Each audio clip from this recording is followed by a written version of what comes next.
आज हम आप लोगों को हाइड्रोजन बॉन्ड के बारे में पढ़ाने जा रहे हैं। सबसे पहले हम ये लोग समझ लें कि हाइड्रोजन बॉन्ड को पढ़ते क्यों हैं, इसका क्या इम्पोर्टेंस है, तो ये टॉपिक इंटरेस्टेड हो जाता है। जब हम लोगों को कोई बात समझ में आ जाती है कि आखिर पढ़ाई किस लिए हम लोग करते हैं, उसका हमारे लाइफ में इम्पोर्टेंस क्या है, तब हम लोगों को पढ़ाई में इंटरेस्ट जग जाता है। उसी तरह से जब हम लोग इसके इम्पोर्टेंस को समझ जाएंगे तो हम लोग को हाइड्रोजन बॉन्ड पढ़ने में मन लगेगा। तो सबसे पहले हम लोग इसका कुछ एप्लीकेशन देख लें। हम लोग जनरली देखते हैं कि ऑर्गेनिक कंपाउंड वाटर में इनसॉल्युबल होता है, लेकिन ग्लूकोज, फ्रुक्टोज और शुगर ये पानी में क्या होता है, सॉल्युबल होता है।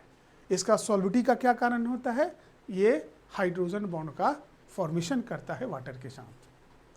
इसके बाद हम लोग ये देखते हैं कि बर्फ़ जो होता है पानी के ऊपर तैरता है, उसके तैरने का कारण भी हम लोग पढ़ेंगे कि हाइड्रोजन बॉन्ड ही होता है। ये भी हम लोग देखते हैं कि H2O जिसको हम लोग वाटर कहते हैं, रूम टेम्परेचर पर लिक्विड स्टेट में पाया जाता है, लेकिन H2S जिसका मॉलिक्यूलर मास H2O से ज़्यादा होता है, फिर भी वो गैसियस स्टेट में ही पाया जाता है। ये H2O मॉलिक्यूल के बीच हाइड्रोजन बॉन्ड के फॉर्मेशन का कारण ही है। हम लोग ये देखते हैं कि एसिटिक एसिड डाइमर के रूप में एग्जिस्ट करता है। कहने का मतलब होता है कि उसका जो मॉलिक्यूलर मास हम लोग देखते हैं वो क्या होता है, ओरिजिनल मॉलिक्यूलर मास से ज़्यादा होता है, लगभग दुगुना होता है। कारण क्या होता है कि उसमें एक मॉलिक्यूल को दूसरे मॉलिक्यूल के बीच में हाइड्रोजन बॉन्ड का कारण होता है और हमेशा दोनों एक साथ एग्जिस्ट करता है। इसके बाद हम लोग ये देखते हैं कि H2O की जो विस्कोसिटी होती है मिथाइल एल्कोहल से ज़्यादा होती है, जबकि मिथाइल एल्कोहल का मॉलिक्यूलर मास H2O से ज़्यादा होता है। ये सारे जो रीज़न हैं ये एक्सप्लेन करते हैं कि ये मॉलिक्यूलर या एक मॉलिक्यूल हो दूसरे मॉलिक्यूल के बीच में हाइड्रोजन बॉन्ड के फॉर्मेशन के कारण ही होता है। अब हम लोग अपने मूल टॉपिक पर आ जाएं कि हाइड्रोजन बॉन्ड कहते किसको हैं। अब हम लोग इसका डिफिनीशन में देते हैं कि it is an electrostatic force of attraction between the covalently bonded hydrogen atom of one molecule and electronegative atom. मतलब it is an electrostatic force of attraction, hydrogen bond का होता है, it is a type of electrostatic force of attraction between the covalently bonded hydrogen atom of the molecule with electronegative atom,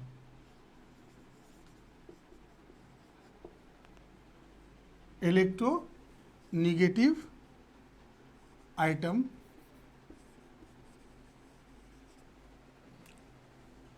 इसी को हम लोग कहते हैं हाइड्रोजन बॉन्ड। जैसे मान लीजिए कि हम लोग देखते हैं H अगर F हो गया, ये देख लीजिए H F इस तरह से आगे की ओर बढ़ता चला जाता है।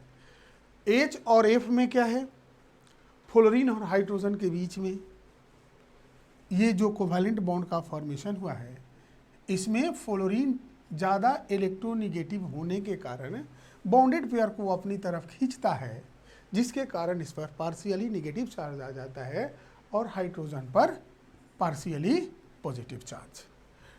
तो ये क्या हुआ, फ्लोरीन जो कि हाईली इलेक्ट्रोनेगेटिव है, हाइड्रोजन के साथ ये क्या मिला है, हाइड्रोजन के बॉन्ड का फॉर्मेशन किया है। इसी को हम लोग कहते हैं हाइड्रोजन बॉन्ड। तो हाइड्रोजन बॉन्ड क्या हुआ, हाइड्रोजन बॉन्ड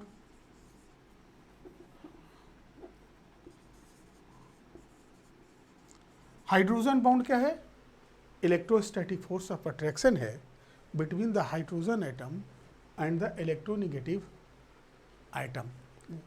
लेकिन इसके साथ एक कंडीशन होता है कि हाइड्रोजन बॉन्ड का फॉर्मेशन उसी एटम के साथ होता है जो कि हाईली इलेक्ट्रोनेगेटिव हो, highly electronegative and smaller in size, smaller in size. ये क्राइटेरिया के कौन कौन सा फुलफिल करता है, fluorine, oxygen and nitrogen. Phone जिसको हम लोग कहते हैं, फोन याद रखिएगा, फ्लोरीन, ऑक्सीजन एंड नाइट्रोजन। इसी के साथ हाइड्रोजन बॉन्ड का फॉर्मेशन होता है। कब होगा, क्यों होता है, कारण होता है कि इसका साइज बहुत ही छोटा होता है और इलेक्ट्रोनेगेटिविटी ज़्यादा होने के कारण पोलरिटी ज़्यादा डेवलप करता है। अब ये हुआ कि हाइड्रोजन बॉन्ड कहते किसको हैं। अब हम लोग कुछ फैक्ट्स पढ़ लें हाइड्रोजन बॉन्ड के बारे में, जिससे और क्लियर हो जाएगा। Some facts, important fact, sorry, important facts in hydrogen bond. सबसे पहला क्या होता है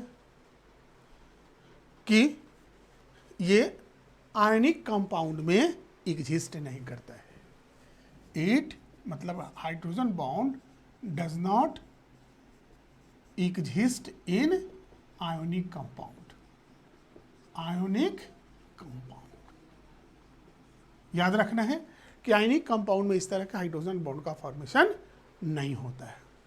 ये क्या होता है, it exists only in polar covalent, polar covalent bonded compound. जिस कंपाउंड में पोलर कोवैलेंट बॉन्ड होगा उसी में एग्जिस्ट करेगा। ये थर्ड में हम लोग क्या देखते हैं कि it is very weak electrostatic force of attraction, static force of attraction. ये क्या होता है, बहुत वीक फोर्स होता है, जिसका बाउंड एनर्जी अगर हम लोग कहें तो 8 किलो जूल पर मोल से 42 किलो जूल पर मोल के बीच होता है। मतलब it is very weak force of attraction. दूसरा भी चीज होता है इसमें, हम लोग पढ़ते हैं कि इसमें क्या होता है, डाइपोल डाइपोल इंटरेक्शन होता है। It is dipole dipole interaction. जैसे डाइपोल में हम लोग देख लीजिए, दो pole, delta negative, delta negative, delta positive, इस तरह से।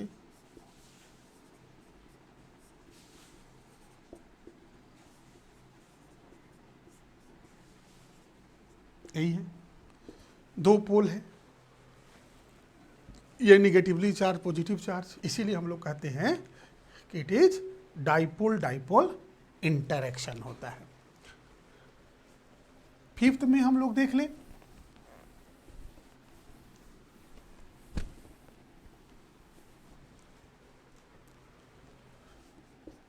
with increase in electronegativity,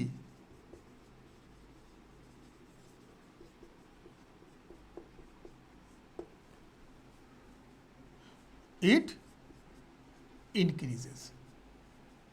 मतलब इट्स, ऐसे कर दीजिए, स्ट्रेंथ इंक्रीजेस। जैसे मान लीजिए HF हुआ, अगर हम लोग देख लें H2O हो गया, इसके बाद NH हो गया, तो सबसे ज़्यादा स्ट्रांग बॉन्ड होगा HF के बीच, उससे कम स्ट्रांग होगा H2O के बीच, और उससे कम अमोनिया में नाइट्रोजन हाइड्रोजन में जो बॉन्ड प्रेजेंट है उसके बीच। मतलब चूंकि फ्लोरीन का जो साइज होता है और इलेक्ट्रोनिगेटिविटी ऑक्सीजन से ज़्यादा, कारण क्या होता है देख लीजिए, इलेक्ट्रोनिगेटिविटी। तो सबसे ज़्यादा इलेक्ट्रोनिगेटिव तीनों में कौन होता है? फ्लोरीन होता है, दूसरे में ऑक्सीजन होता है, और तीसरे में नाइट्रोजन होता है।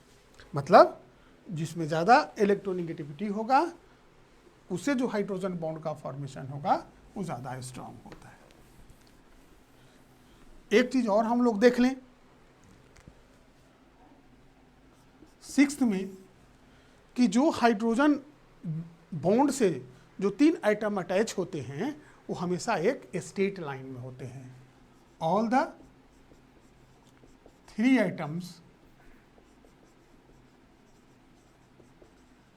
Items present in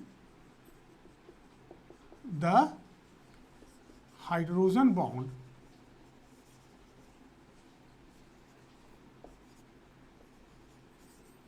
lie in same plane, same line, straight line, sorry, straight line। जैसे हम लोग देख लें, ये हो गया HF, H, F, H, F, इस तरह से। तो ये जो तीनों आइटम होगा क्या होगा? स्ट्रेट लाइन में होगा, स्ट्रेट लाइन में होगा। इसके बाद हम लोग देख लें 7th में,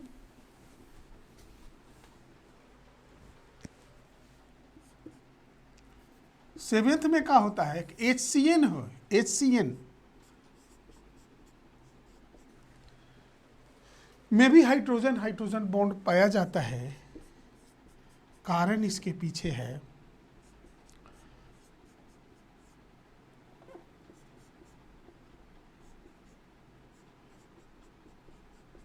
ये sp हाइब्रिडाइजेशन, हम लोग पढ़ लीजिए। sp हाइब्रिडाइजेशन जो होता है, sp हाइड्रोजन के चलते कार्बन की इलेक्ट्रोनिगेटिविटी बढ़ जाता है, जिसके कारण पोलरिटी डेवलप करेगा और इसके बीच हाइड्रोजन बॉन्ड का फॉर्मेशन होता है। तो किसके कारण? sp हाइब्रिडाइजेशन के कारण कार्बन और नाइट्रोजन पर क्या होता है? इलेक्ट्रोनिगेटिविटी बढ़ जाता है, जिसके कारण पोलरिटी ज़्यादा डेवलप होगा और इसमें भी हाइड्रोजन बॉन्ड पाया जाता है। अब हम लोग ये तो पढ़ लिए कि क्या इंपॉर्टेंट फैक्ट्स है इसके बारे में। अब हम लोग पहले कंडीशन, हाइड्रोजन बॉन्ड का फॉर्मेशन कब हो सकता है। कंडीशन में होगा कि 1 atom in the molecule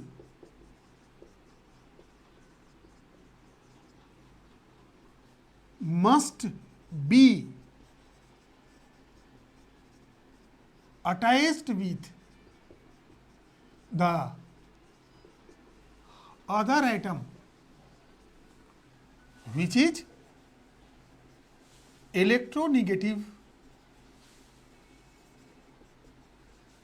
and smaller in size। ये याद रखना है हम लोग को हमेशा, electronegative and smaller in size, तभी ज़्यादा पोलरिटी डेवलप करेगा और वो हाइड्रोजन बॉन्ड का फॉर्मेशन करेगा। मतलब इसमें 1 एटम के जगह पर हम लोग क्या लिख सकते हैं? बगल में हाइड्रोजन। 1 एटम मतलब hydrogen in the molecule must be attached with the other atom which is electronegative and smaller in size. ये क्राइटेरिया को कौन पूरा करता है? फ्लोरीन, ऑक्सीजन एंड नाइट्रोजन, यही तीन पूरा करता है, जिसको हम लोग फोन, FON याद रखने का तरीका है। फ्लोरीन, ऑक्सीजन एंड नाइट्रोजन, यही क्या करेगा? हाइड्रोजन बॉन्ड का फॉर्मेशन करेगा। अब हम लोग आगे पढ़ें कि हाइड्रोजन बॉन्ड कितने तरह का होता है।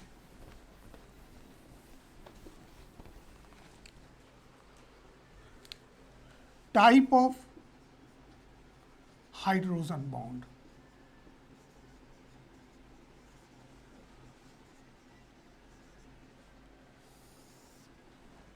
टाइप ऑफ हाइड्रोजन बॉन्ड में एक हम लोग पढ़ते हैं कि intermolecular hydrogen bond and second में intramolecular hydrogen bond. Intramolecular hydrogen bond,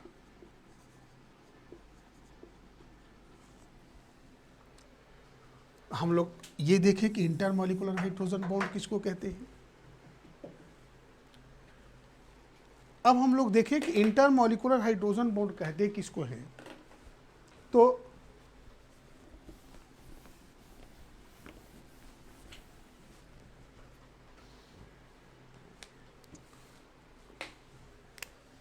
intermolecular hydrogen bond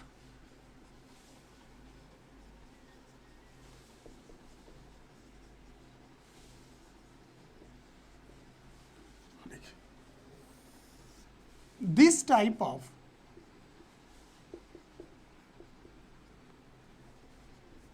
hydrogen bond present, this type of hydrogen bond is present between the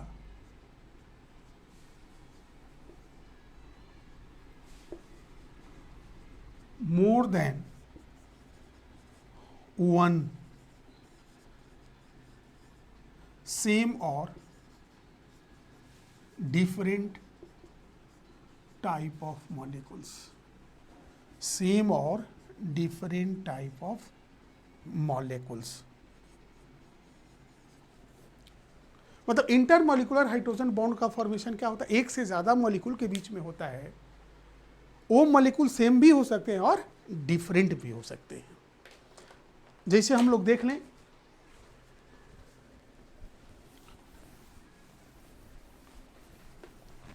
example में जैसे HF,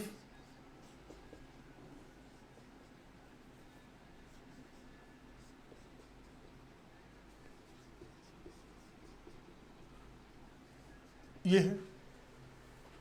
दूसरा हम लोग देख सकते हैं H2O,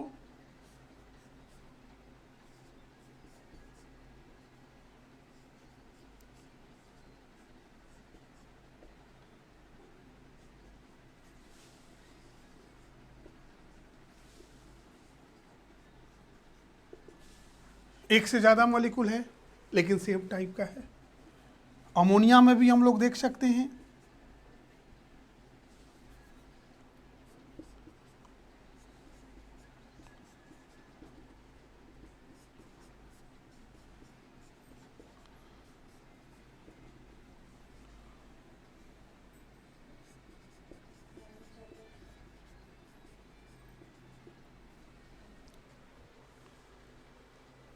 हमेशा डिफरेंट टाइप का, मतलब डिफरेंट मॉलिक्यूल से।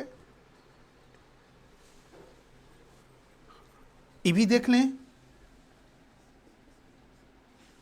इथाइल एल्कोहल है। अभी हम लोग पढ़े कि पानी में सॉल्युबल क्यों होता है, तो वाटर के साथ क्या किस तरह का बॉन्ड का फॉर्मेशन करता है? ये हाइड्रोजन बॉन्ड का फॉर्मेशन करेगा। सॉरी,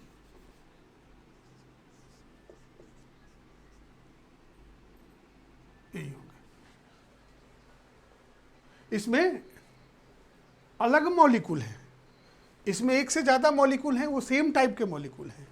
इसमें जो हैं 2 मॉलिक्यूल हैं, लेकिन 2 तरह के मॉलिक्यूल हैं, एक वाटर है और दूसरा इथाइल एल्कोहल है। मतलब इंटरमॉलिक्यूलर हाइड्रोजन बॉन्ड में एक से ज़्यादा मॉलिक्यूल होना चाहिए। वो मॉलिक्यूल सेम टाइप के भी हो सकते हैं और डिफरेंट टाइप के भी हो सकते हैं। इस तरह से हम लोग इंटरमॉलिक्यूलर हाइड्रोजन बॉन्ड को भी 2 पार्ट में बांट सकते हैं। एक जो पार्ट होगा वो होगा होमो इंटर मॉलिक्यूलर हाइड्रोजन बॉन्ड, और दूसरा क्या होगा? Hetero inter molecular hydrogen bond. कहने का मतलब हुआ कि इंटरमॉलिक्यूलर हाइड्रोजन बॉन्ड को हम लोग इसके आधार पर, जो एग्जाम्पल हम दिए, इसके आधार पर 2 पार्ट में बांटकर पढ़ सकते हैं।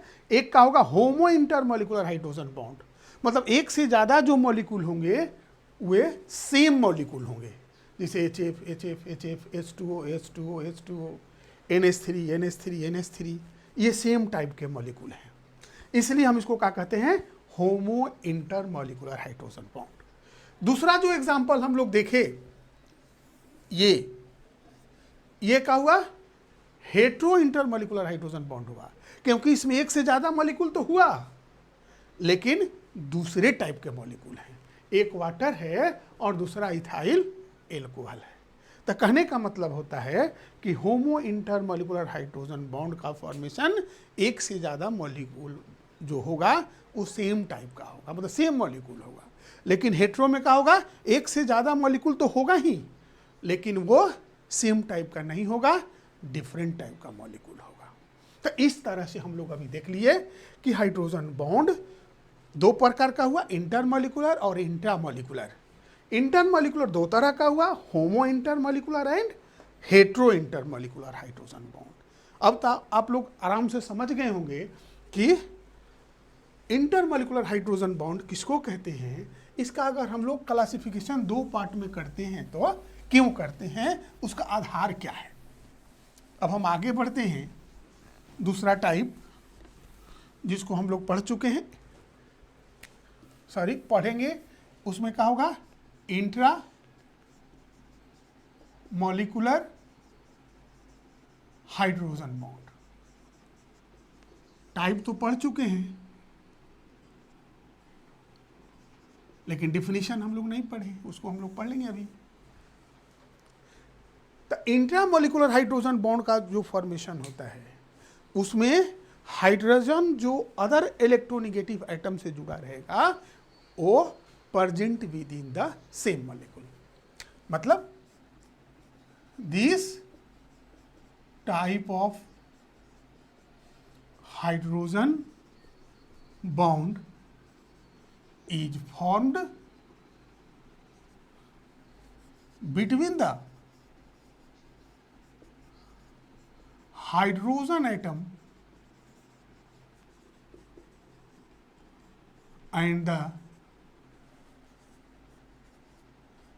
electronegative atom present within the same molecule, present within the same molecule. जैसे एग्जांपल में हम लोग देख देते हैं,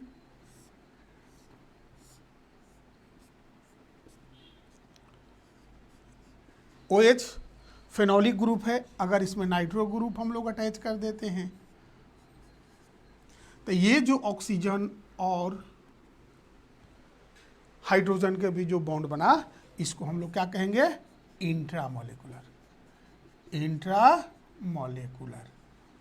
हाइड्रोजन बॉन्ड। क्यों कहे? इसलिए कहे कि OH जो ग्रुप है या हाइड्रोजन जो ऑक्सीजन के साथ जुड़ा हुआ है, ये दोनों ग्रुप एक ही मॉलिक्यूल में प्रेजेंट हैं, इसलिए हम लोग इसको इंट्रामॉलिक्यूलर हाइड्रोजन बॉन्ड कहे। इस तरह से इसको हम लोग ऑर्थोनाइट्रोफेनॉल कहते हैं। आप लोग ऑर्गेनिक केमिस्ट्री में डीपली पढ़ेंगे। अब जैसे हम लोग OH हो गया, यहाँ ऑर्थोफ्लोरोफेनॉल कहते हैं।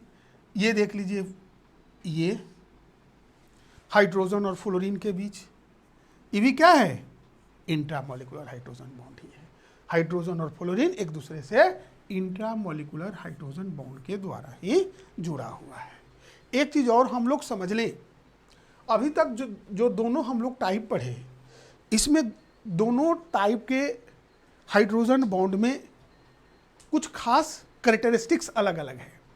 जैसे मान लीजिए कि इंटरमोलिकुलर हाइड्रोजन बॉन्ड का फॉर्मेशन होगा, उसमें एक मॉलिक्यूल दूसरे से जुड़ता हुआ चला जाता है एक चेन में, जिसके कारण उसका बॉइलिंग पॉइंट बढ़ जाता है या मेल्टिंग पॉइंट बढ़ जाएगा। लेकिन इस कंडीशन में अगर हम लोग देखें तो इसका सरफेस एरिया कम हो जाएगा, सरफेस एरिया घट जाता है, जिसको हम लोग कहते हैं कि van der force of attraction, आगे हम लोग पढ़ेंगे, van der force of attraction का होगा, कम जाएगा, क्योंकि वो सरफेस एरिया पर ही डिपेंड करता है। तो इस तरह से दोनों में क्या होता है, अलग अलग खासियत होता है। इसमें एसिडिक कैरेक्टर भी डिक्रीज कर जाता है, क्योंकि देख लीजिए जो हाइड्रोजन है ऑक्सीजन के साथ इंट्रामोलिकुलर हाइड्रोजन बॉन्ड के साथ के रूप में जुड़ जाता है, इसलिए H+ देने की भी टेंडेंसी कम हो जाती है। तो कहने का मतलब होता है कि इंटरमोलिकुलर और इंट्रामोलिकुलर हाइड्रोजन बॉन्ड के फॉर्मेशन में बहुत सा जो कैरेक्टरिस्टिक्स होता है उस मॉलिक्यूल में हम लोग को दिखलाई पड़ना चाहिए था, लेकिन कुछ अलग हटकर दिखलाई पड़ता है। इसका कारण यही है। बस आज इतना ही। कल हम लोग इसका एप्लीकेशन पढ़ेंगे कि हाइड्रोजन बॉन्ड का फॉर्मेशन अगर हुआ, अगर डिफरेंट टाइप के मॉलिक्यूल में अगर हाइड्रोजन बॉन्ड प्रेजेंट होता है तो उसका यूजेज क्या है। सबसे ज़्यादा कोई भी चीज़ पढ़ने के लिए उसका एप्लीकेशन जितना अच्छा से हम लोग समझ लेंगे, वही हमारे लिए ज़्यादा लाभदायक होता है। थैंक्स।